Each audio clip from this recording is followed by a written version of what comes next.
dalam surah Al-Kahfi ayat 25 Allah katakan a'udzubillahi minasyaitonir rajim walabisu fi kahfihim, dan labis itu mereka tinggal, bertempat tinggal, dan mereka bertempat tinggal fi kahfihim di dalam gua itu salasa tiga mi'ah itu ratus atau cepek ya.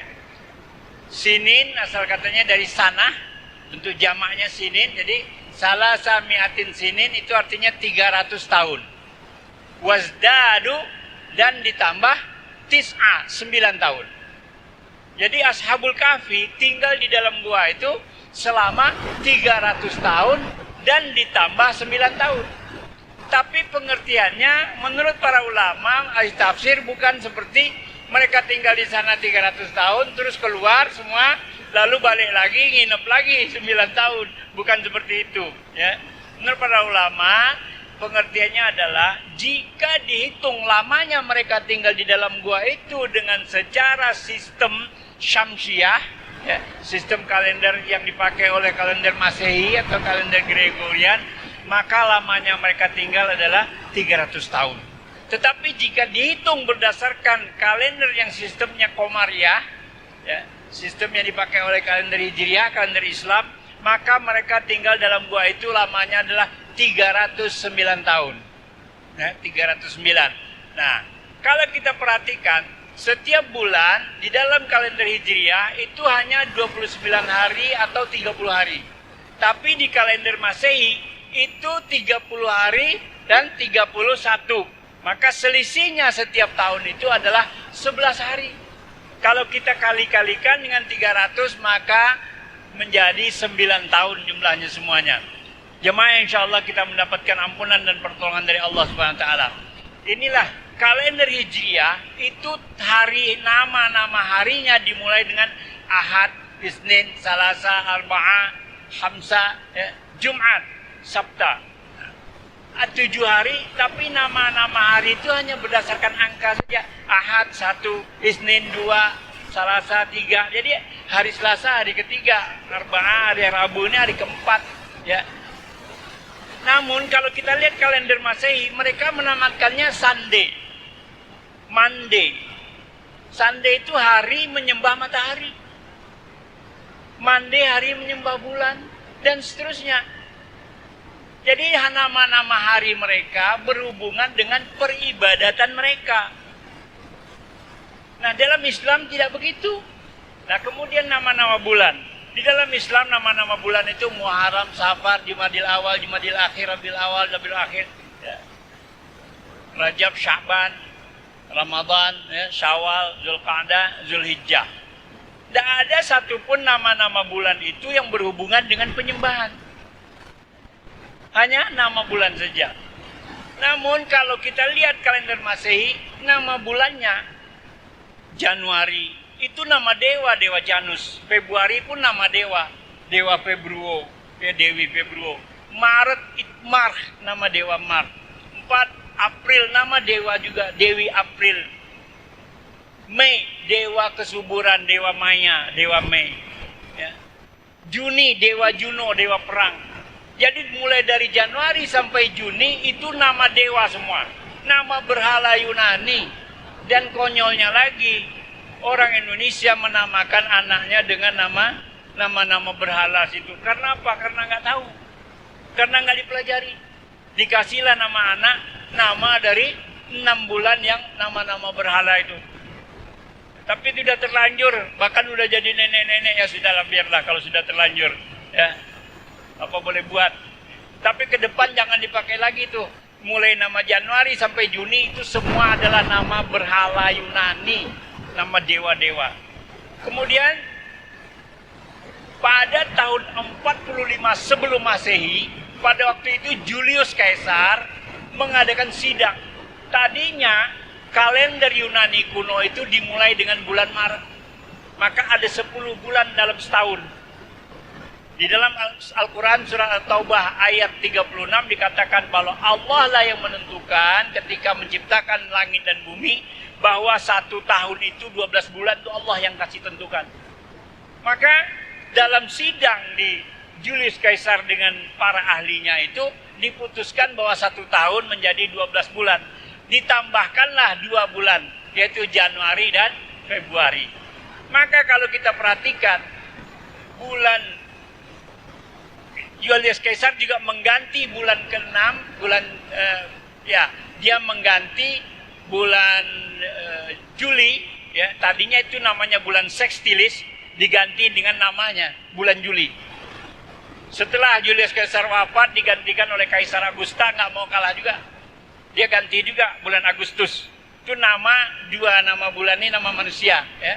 Kalau umpamanya Pak Presiden Jokowi itu mau ganti bulan Juli jadi bulan Jokowi, itu Indonesia bisa itu. Nama orang kok, boleh, ya. Boleh aja.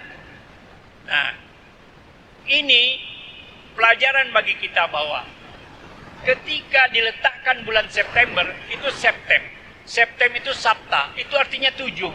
Tapi di bulan berapa? Bulan September, Pak. Bulan 9 kan? Seluruh dunia ngikut, Pak. Oktober itu bulan ke-10. Padahal oktagonal, oktopusi hewan berkaki 8, okta itu artinya 8. Tapi diletakkan di bulan ke-10.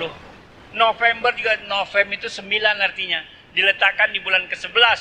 Desember itu asal katanya desimal, bulan mestinya bulan ke-10, tapi diletakkan jadi bulan 12. Gara-gara sidang pada 45 tahun sebelum Masehi. Bergeser semua. Dan seluruh dunia ngikut aja. Kalau bulan 12 itu disebut bulan 10. Ya. Melo ae, nurut aja, dibohongin mentah-mentah. Dan lagi kalau kita perhatikan di dalam kalender Masehi, kalau bulan Februari itu cuma 28 hari. Tidak ada yang protes apakah bulannya muternya kurang, ataukah matahari yang kurang muter, atau bumi yang kurang muter. Kok bulan Februari itu 28 hari? Kenapa yang lain bisa 30, 31? Tidak ada yang protes.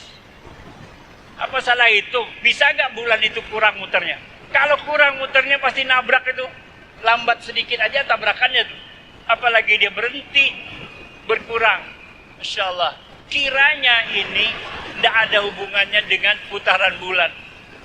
Mereka menentukan itu adalah berdasarkan tradisi orang Yunani kuno bercocok tanam dalam 4 pekan. Makanya 28 hari atau 29 hari. Mereka hitung dalam setiap pekan. Nah, itu hubungan kepada tradisi kebudayaan Yunani kuno. Maka, marilah kita semua menetapi hidup kita dengan lebih memilih kalender Islam.